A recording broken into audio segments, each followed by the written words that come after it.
So what do you see as your concerns for this field as it moves forward? You know, you're now at a point where you have significantly contributed to the shape of the field as it presently stands.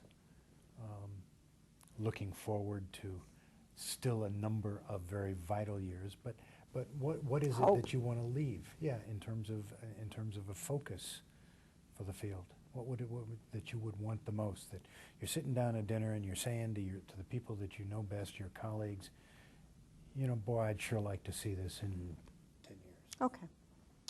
Well, I think one concern at the high end part of the spectrum, the complex multi-party cases where people are paying mediators, my concern there is to keep things focused on people's interests and priorities, not simply what a court will do.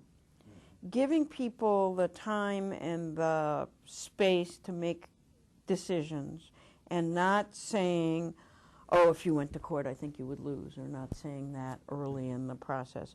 I am concerned about having the process become too mechanized, too judicialized, too limited to, you know, what courts can do. So a case settlement conference in attention. Yeah, losing some of the vibrancy, the imaginative solutions that let people, you know, do a new business deal as a result of a mediation, not simply somebody writes a check to somebody else and they both go home unhappy, but not quite as unhappy as one of them would have been if they had lost. So that's what I worry about at one end. At the other end, what I worry about is still access.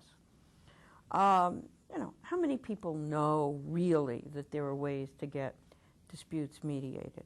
How many of them have processes available to them without paying a lot of money? How many of our schools are really teaching kids about various ways of resolving conflicts?